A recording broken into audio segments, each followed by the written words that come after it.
नमस्कार मित्रों, मैं नीलाभ एक बार फिर से धर्म संसार पर आपका स्वागत करता हूँ। विश्व में शायद ही कोई ऐसा होगा जो भगवान श्री कृष्ण के विषय में नहीं जानता होगा। महाभारत के अतिरिक्त भी ऐसे कई ग्रंथ हैं जिनमें उनके जीवन के बारे में अनेकानेक जानकारियां दी गई है।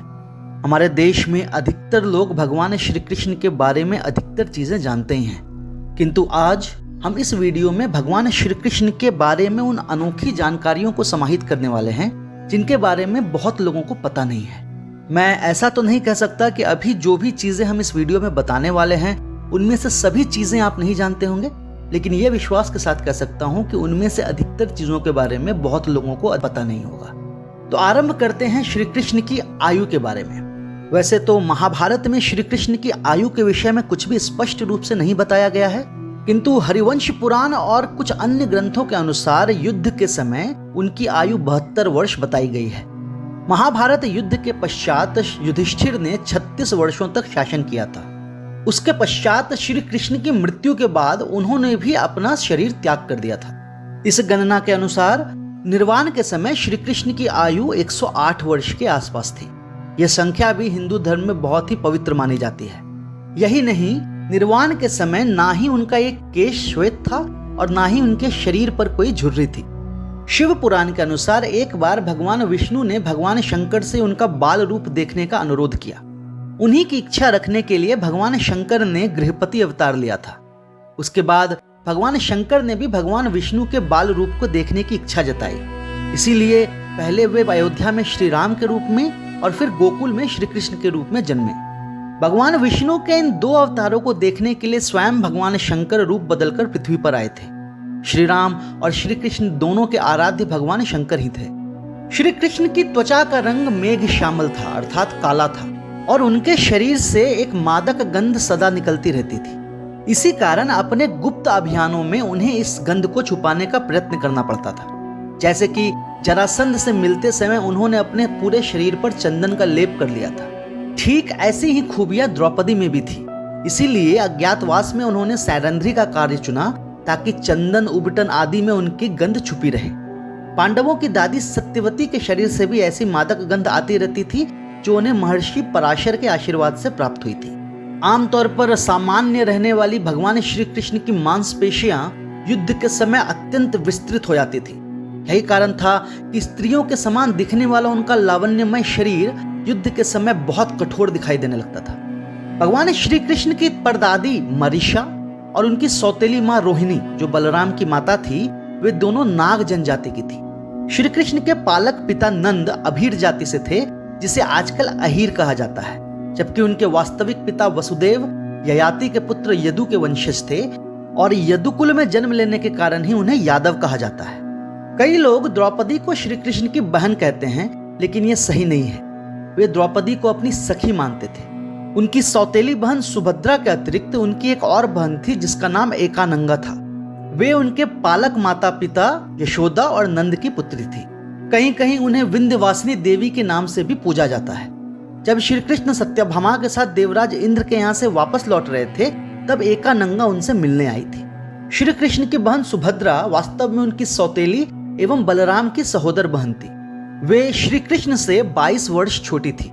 सुभद्रा का जन्म वसुदेव के कंस के कारागार से मुक्त होने के कई वर्ष बाद हुआ था। श्री कृष्ण बलराम से केवल 1 वर्ष छोटे थे, पर वे उनका आदर अपने पिता की ही तरह करते थे। बलराम की पत्नी रेवती उनसे वर्षों नहीं बल्कि युगों बड़ी थी। उनका जन्म सतयुग में हुआ था। गर्ग संहिता के अनुसार रेवती के पिता कुकुदमी सतयुग में अपनी पुत्री के साथ ब्रह्मा जी से मिलने गए। वहां उन्होंने रेवती के लिए किसी योग्य वर की प्रार्थना की। ब्रह्मदेव ने हंसते हुए कहा कि जितना समय आपने यहाँ पर बिताया है, उतने समय में पृथ्वी पर 27 युग बीत चुके हैं और अभी द्वापर का अंतिम चरण चल रहा है। आप शीघ्र पृथ्वी पर पहुंचिए। वहां पर श्री कृष्ण के बड़े भाई बलराम आपकी पुत्री के सर्वथा योग्य हैं। जब रेवती पृथ्वी पर आकर बलराम से मिली तो उन दोनों के आकार में बड़ा अंतर था। द्वापर में जन्म लेने के कारण बलराम केवल 7 हाथ के थे, जबकि सतयुग में जन्म लेने के कारण रेवती 21 हाथ की थी। बलराम ने अपने हल के दबाव से रेवती की ऊंचाई भी अपने समान कर ली थी। बलराम और रेवती की पुत्री का नाम वत्सला था। यह सुनने में बहुत अजीब लगेगा और मूल महाभारत में इसका कोई वर्णन भी नहीं है, किंतु दक्षिण भारत की कई दंत कथाओं के अनुसार वत्सला का विवाह उसकी अपनी बुआ सुभद्रा के पुत्र अभिमन्यु के साथ हुआ था। पहले बलराम ने वत्सला का विवाह दुर्योधन के पुत्र लक्ष्मण के साथ तय कर दिया था, किंतु अपने भाई अभिमन्यु को दुखी देखकर घटोत्कच ने उसका हरण कर लिया और उसका विवाह अभिमन्यु से करवा दिया। राधा और श्री कृष्ण के विषय में कौन नहीं जानते हैं, किंतु आपको यह जानकर हैरानी होगी कि राधा का वर्णन वास्तव में महाभारत में कहीं नहीं है। राधा का उल्लेख ब्रह्म वैवर्त पुराण, गीत गोविंद और कुछ जन श्रुतियों में ही रहा है। कहा जाता है कि राधा श्री कृष्ण से 7 वर्ष बड़ी थी। श्री कृष्ण जब गोकुल से चले गए तब राधा का विवाह आयन नामक एक गोप से हुआ। इसके पश्चात केवल एक बार ही राधा श्री कृष्ण से द्वारका में आकर मिली थी, जहां पर सत्यभामा ने उनकी परीक्षा ली और मुंह की खाई। इसके बाद श्री कृष्ण ने सत्यभामा से कहा था कि वे फिर कभी राधा का अपमान करने का प्रयत्न न करे, क्योंकि उनके हृदय में सदैव राधा का वास रहता है। श्री कृष्ण के पुत्र प्रद्युम्न का अपहरण जन्म के तुरंत बाद मय दानव द्वारा कर लिया गया था। कहते हैं प्रद्युम्न को रुक्मिणी ने देखा भी नहीं था। मय दानव के यहाँ उनका पालन पोषण माया नाम की एक दासी ने किया, जो वास्तव में रति का अवतार थी। माया ये जानती थी कि प्रद्युम्न कामदेव के अवतार हैं, इसीलिए उन्होंने उनका पालन पोषण मातृत्व के भाव से नहीं किया। बड़े होने के बाद प्रद्युम्न ने माया से विवाह किया और 16 वर्ष बाद वापस लौटे। माया आयु में प्रद्युम्न तो क्या, उसकी अपनी मां रुक्मिणी से भी बहुत बड़ी थी। रुक्मिणी ने प्रद्युम्न को देखते ही पहचान लिया, क्योंकि उनकी शक्ल श्री कृष्ण से बहुत अधिक मिलती थी। प्रद्युम्न के पुत्र अनिरुद्ध तो अपने दादा श्री कृष्ण की प्रतिलिपि ही थे। जब बानासुर की पुत्री उषा ने अपने स्वप्न में अनिरुद्ध को देखा, तब उन्होंने अपनी सखी चित्रलेखा से उसका चित्र बनाने को कहा। तब चित्रलेखा ने श्री कृष्ण का चित्र बनाया, जिसे देखकर उषा ने कहा, हाँ ये वही है, किंतु पता नहीं क्यों इन्हें देखकर मेरे मन में आदर का भाव आ रहा है। तब चित्रलेखा यह समझ गई कि उषा ने स्वप्न में अनिरुद्ध को देखा है। जैन धर्म के 22वें तीर्थंकर स्वामी नेमिनाथ श्री कृष्ण के चचेरे भाई थे, जिनके साथ श्री कृष्ण बहुत समय बिताया करते थे। इन्हीं नेमिनाथ को हिंदू धर्म में घोर अंगिरस के नाम से भी जाना जाता है और उनकी आयु 1000 वर्ष बताई गई है। अपने अंतिम वर्षों को छोड़कर श्री कृष्ण कभी भी द्वारिका में 6 महीने से ज्यादा नहीं रहे। 16 वर्ष की आयु में गोकुल को छोड़ने के बाद श्री कृष्ण कभी वहां वापस नहीं गए। हालांकि उन्होंने एक बार उद्धव को वहां भेजा था और सभी लोगों ने उसे श्री कृष्ण समझ लिया था, क्योंकि उनकी काया श्री कृष्ण से बहुत मिलती जुलती थी। बलराम भी अपने जीवन में केवल एक बार गोकुल गए थे। देवर्षि नारद से वार्तालाप करते हुए श्री कृष्ण ने स्वीकार किया था कि वे अपने यादव बंधुओं से ही बहुत क्षुब्ध थे।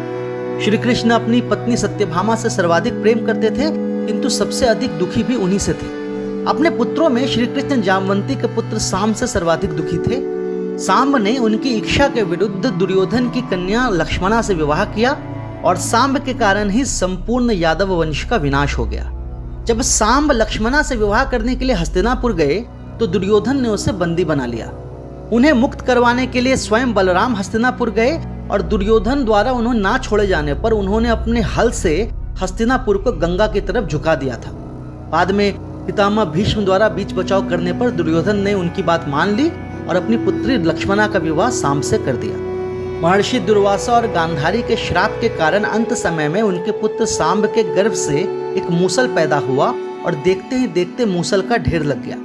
वहीं समुद्र के किनारे सभी यादव वीर उन्हीं मूसलों से आपस में लड़ने लगे, जिससे दुखी होकर श्री कृष्ण और बलराम ने वहीं उगी हुई घास को उखाड़कर सभी यादवों का संहार कर दिया। इसके बाद पहले बलराम ने और फिर श्री कृष्ण ने भी संसार का त्याग कर दिया। श्री कृष्ण के वंश में एकमात्र जीवित व्यक्ति उनके प्रपौत्र वज्रनाभ थे, जिन्हें युधिष्ठिर ने इंद्रप्रस्थ के सिंहासन पर बिठाया। हस्तिनापुर का राज्य अर्जुन के पौत्र अभिमन्यु के पुत्र परीक्षित को मिला। परीक्षित का जीवन भी श्री कृष्ण के कारण ही बचा था। जब अश्वत्थामा ने ब्रह्मास्त्र का प्रयोग कर परीक्षित की मृत्यु उत्तरा के गर्भ में ही कर दी, तब श्री कृष्ण ने अपने ही योग बल से उन्हें पुनर्जीवन दिया। युधिष्ठिर के राजसूय यज्ञ में सभी को करने के लिए अलग अलग कार्य दिए गए थे। दुर्योधन को धन के प्रबंधन का और कर्ण को ऋषि और याचकों को दान देने का कार्य दिया गया था। श्री कृष्ण उस यज्ञ के अग्र देवता थे, फिर भी उन्होंने स्वयं ब्राह्मणों और ऋषियों के पैर धोने का कार्य लिया। उस यज्ञ में महर्षि कनाद को भी वही मना कर लाए थे। केवल श्री कृष्ण को ही भगवान विष्णु का परमावतार और उनके सर्वाधिक समकक्ष माना जाता है, क्योंकि वे नारायण की सभी 16 कलाओं से युक्त थे। उन्होंने अपने गुरु संदीपनी से केवल 64 दिनों में 64 विद्याओं का ज्ञान अर्जित कर लिया था। भगवान श्री राम नारायण के केवल 12 गुणों के साथ अवतरित हुए थे, इसीलिए उन्हें पुरुषोत्तम कहा जाता है। किंतु श्री कृष्ण को सभी 16 कलाओं के साथ जन्म लेने के कारण परमावतार कहा जाता है। यही कारण है कि जहां श्री राम को भगवान विष्णु के सभी दिव्यास्त्रों को प्राप्त करने के लिए प्रयत्न करना पड़ा था, वहीं श्री कृष्ण को सभी दिव्यास्त्र स्वतः ही प्राप्त हो गए। जैन श्रुतियों के अनुसार श्री कृष्ण ने आधुनिक मार्शल आर्ट का विकास ब्रज के क्षेत्रों में किया था। दक्षिण भारत में प्रसिद्ध कलारी पट्टू का प्रथम आचार्य उन्हें ही माना जाता है और इसी कारण द्वारका की नारायणी सेना आर्यावर्त की सबसे भयंकर प्रहारक सेना बन गई थी। श्री कृष्ण के रथ का नाम जैत्र था और उनके सारथी का नाम दारुक था। उनके रथ में 4 अश्व जुते रहते थे, जिनका नाम शैव्य, सुग्रीव, मेघपुष्प और बहालक थे। श्री कृष्ण के धनुष का नाम श्रांग था, जो स्वयं भगवान विष्णु का धनुष माना जाता है। एक कथा के अनुसार भगवान ब्रह्मा की मध्यस्थता में भगवान शंकर और भगवान विष्णु के मध्य अपने अपने धनुष से युद्ध हुआ। उस युद्ध में भगवान विष्णु अपने धनुष श्रांग और भगवान शंकर अपने धनुष पिनाक से लड़ रहे थे। युद्ध के बाद भगवान ब्रह्मा ने भगवान विष्णु को उस युद्ध में विजयी बता दिया। तब उसी समय भगवान शंकर ने रुष्ट होकर पिनाक का त्याग कर दिया। उन्होंने भगवान विष्णु से कहा कि वे पिनाक का नाश कर दें। तब भगवान विष्णु ने कहा कि समय आने पर वे जरूर उसका नाश करेंगे। बाद में भगवान विष्णु ने भगवान शंकर की इच्छा के अनुसार श्री राम का अवतार लेकर उस धनुष को भंग किया था। ऐसा कहा जाता है कि महाभारत में श्रांग को श्री कृष्ण के अतिरिक्त केवल परशुराम, भीष्म, द्रोण, कर्ण एवं अर्जुन ही संभाल सकते थे। श्री कृष्ण की तलवार का नाम नंदक था, जो उन्हें भगवान विष्णु से मिला था। नंदक को भगवान विश्वकर्मा ने भगवान श्री हरि के लिए बनाया था। इसी तलवार से उन्होंने मधु और कैटभ नामक दैत्यों का वध किया था। रामायण में यह तलवार महर्षि अगस्त्य ने भगवान श्री राम को दी थी। यह तलवार इतनी शक्तिशाली थी कि एक ही प्रहार में पर्वत तक को काट देती थी। श्री कृष्ण की गदा का नाम कौमोदकी था, जो विश्व की सर्वश्रेष्ठ गदा थी। इस गदा को स्वयं भगवान ब्रह्मा ने भगवान श्री हरि के लिए बनाया था। वो गदा इतनी भारी थी कि महाभारत में श्री कृष्ण के अतिरिक्त केवल बलराम और भीम ही उसे उठा सकते थे। श्री कृष्ण के शंख का नाम पांचजन्य था, जो गुलाबी रंग का था। श्री कृष्ण का प्रमुख आयुध सुदर्शन नामक चक्र था, जो उन्हें भगवान परशुराम से प्राप्त हुआ था। यह चक्र भगवान विष्णु को भगवान शंकर ने उनकी तपस्या से प्रसन्न होकर दिया था। सुदर्शन इतना शक्तिशाली था कि इसके समक्ष केवल इंद्र का वज्र और भगवान शंकर का त्रिशूल ही टिक सकता था। महाभारत में श्री कृष्ण के अतिरिक्त केवल भगवान परशुराम ही इसे धारण कर सकते थे। भगवान श्री कृष्ण ने पवन पुत्र हनुमान की सहायता से सत्यभामा, गरुड़, बलराम, अर्जुन एवं सुदर्शन चक्र का अभिमान तोड़ा था। युद्ध में महाबली हनुमान ने बलराम का घमंड तोड़ा था। अर्जुन द्वारा दिव्यास्त्रों से बनाए गए पुल को तो उन्होंने अपनी कनिष्ठा उंगली से तोड़ दिया था। गरुड़ की गति को उन्होंने मात दी और सुदर्शन को उन्होंने अपने मुख में रख लिया था। और जब वे श्री कृष्ण से मिलने पहुंचे तब उन्होंने सत्यभामा को दासी कहकर संबोधित किया, जिससे उनके सुंदर होने का अभिमान भंग हो गया। अर्जुन को विश्व का सर्वश्रेष्ठ धनुर्धर माना जाता है, किंतु मद्र की राजकुमारी लक्ष्मणा के स्वयंवर में अर्जुन भी लक्ष्य भेद नहीं कर पाए थे। तब श्री कृष्ण ने लक्ष्य भेद कर लक्ष्मणा से विवाह किया, जो पहले से ही उन्हें अपना पति मान चुकी थी। श्री कृष्ण की पत्नी रुक्मिणी के बड़े भाई रुक्मी ने एक बार बलराम और कृष्ण को चौसर के लिए बुलाया। श्री कृष्ण वहां नहीं गए, किंतु बलराम उनके रोकने के बाद भी वहां चौसर खेलने चले गए। उस खेल में रुक्मी ने बलराम के साथ छल किया, जिसके कारण बलराम ने वहां उनका वध कर दिया। बाद में अपनी करनी पर वे बड़े पछताए। इसीलिए जब उन्हें पता चला कि युधिष्ठिर ने जुए में अपनी पत्नी और भाइयों को दांव पर लगा दिया है, तो उन्होंने दुर्योधन से ज्यादा उन्हें ही दोषी माना। वैसे तो श्री कृष्ण ने कई युद्ध लड़े, किंतु महाभारत के अतिरिक्त जो उनका महाभयंकर युद्ध हुआ वो हुआ जरासंध से, काल यवन से, नरकासुर से, पौंड्रक से, शाल्व से और बानासुर से। कंस, चाणूर और मुष्टिक जैसे विश्व प्रसिद्ध मल्लों का वध तो उन्होंने केवल 16 वर्ष की आयु में कर दिया था। बानासुर के विरुद्ध तो उन्हें स्वयं भगवान शंकर से युद्ध लड़ना पड़ा और केवल भगवान शंकर के कारण ही बानासुर के प्राण बच पाए। आज भी वैज्ञानिक उस युद्ध को विश्व का सबसे पहला जैविक युद्ध मानते हैं, जहां पर भगवान शंकर के माहेश्वर ज्वर के विरुद्ध में भगवान श्री कृष्ण ने वैश्वर ज्वर चला दिया था। अर्जुन श्री कृष्ण के सबसे घनिष्ठ मित्र और सबसे बड़े भक्त थे, किंतु श्री कृष्ण ने अपने जीवन का सबसे भयानक द्वंद्व उन्हीं के साथ सुभद्रा की प्रतिज्ञा के कारण लड़ा।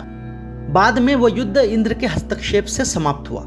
गोकुल में इंद्र के प्रकोप से लोगों को बचाने के लिए उन्होंने अपनी कनिष्ठा उंगली पर गोवर्धन को पूरे 7 दिनों तक उठाए रखा।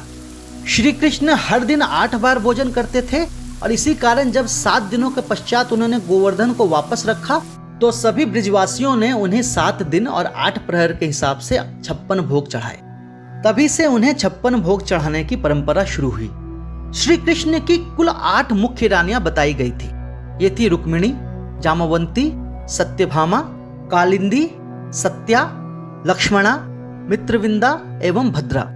इसके अतिरिक्त उन्होंने नरकासुर का वध कर वहां से 16,100 कन्याओं को मुक्त करवाया और उन्हें अपनी पत्नी का दर्जा दिया। इस प्रकार श्री कृष्ण की कुल पत्नियों की संख्या 16,108 हो गई। अपनी सभी पत्नियों से श्री कृष्ण को 10-10 पुत्र थे। महाभारत में अर्जुन को अपने विराट स्वरूप को दिखाने के लिए उन्होंने दिव्य दृष्टि प्रदान की, क्योंकि उनका वह रूप साधारण दृष्टि से नहीं देखा जा सकता था। यही कारण है कि अर्जुन और देवताओं के अतिरिक्त केवल कुछ ही सिद्ध ऋषि उनका ये रूप देख पाए। साधारण मनुष्यों में केवल संजय ने ही उनका वो दिव्य स्वरूप देखा, क्योंकि उन्हें महर्षि वेदव्यास ने दिव्य दृष्टि प्रदान की थी। महाभारत युद्ध में कर्ण ने श्री कृष्ण से यह प्रार्थना की थी कि उनके वीरगति को प्राप्त होने के बाद उनका अंतिम संस्कार एक ऐसी जगह पर किया जाए जहां पर कोई पाप ना हो। संसार में ऐसी कोई जगह नहीं थी, इसीलिए श्री कृष्ण ने उनका अंतिम संस्कार अपने हाथों पर किया था। एकलव्य को तो हम सभी जानते हैं, जिनसे उनका अंगूठा गुरु द्रोण ने मांग लिया था। बाद में वे जरासंध की सेना का प्रमुख योद्धा बन गया। जरासंध की ओर से उन्होंने मथुरा पर आक्रमण किया और उस युद्ध में एकलव्य को 4 उंगलियों से बाण चलाते देखकर श्री कृष्ण हैरान रह गए। उस युद्ध में एकलव्य श्री कृष्ण के पुत्र सांब पर भारी पड़ रहा था और तब अपने पुत्र को बचाने के लिए श्री कृष्ण ने उस पर शिला से प्रहार किया, जिससे एकलव्य की मृत्यु हो गई। महाभारत के युद्ध के बाद अर्जुन से श्री कृष्ण कहते हैं कि मैंने तुम्हारे लिए क्या क्या नहीं किया। भीष्म, द्रोण और कर्ण को छल से मरवाया, और तो और तुम सर्वश्रेष्ठ धनुर्धर रह सको, इसके लिए मैंने स्वयं एकलव्य का वध भी कर दिया। श्री कृष्ण ने काशी के राजा और वहां के पाखंडी ब्राह्मणों के विरुद्ध अभियान चलाया और उन्होंने अपने सुदर्शन चक्र से काशी को जलाकर राख कर दिया, किंतु भगवान शंकर के त्रिशूल पर टिके होने के कारण वे उसे पूरी तरह नष्ट नहीं कर सके। इस प्रकार केवल महादेव के कारण काशी नगरी रक्षित रही। कहा जाता है कि भगवान शंकर के त्रिशूल पर टिके होने के कारण प्रलय काल में भी काशी का नाश नहीं होता। इस विषय पर एक विस्तृत लेख धर्मसंसार.com पर पहले ही प्रकाशित हो चुका है, जिसका लिंक डिस्क्रिप्शन में दिया है। यदि आप चाहें तो उसे वहां जाकर पढ़ सकते हैं। हमें आशा है कि यह वीडियो आपको पसंद आया होगा। यदि ऐसा हो तो आप इसे लाइक कर सकते हैं और हमारे चैनल को सब्सक्राइब कर सकते हैं। यदि धर्म संसार के वीडियो आपको पसंद आते हो तो आप इसे अपने मित्रजनों और अपने परिवारजनों के साथ साझा कर सकते हैं। हम शीघ्र ही एक नई और रोचक कथा लेकर आपके सामने प्रस्तुत होंगे। तब तक के लिए विदा चाहता हूँ। जय श्री कृष्ण।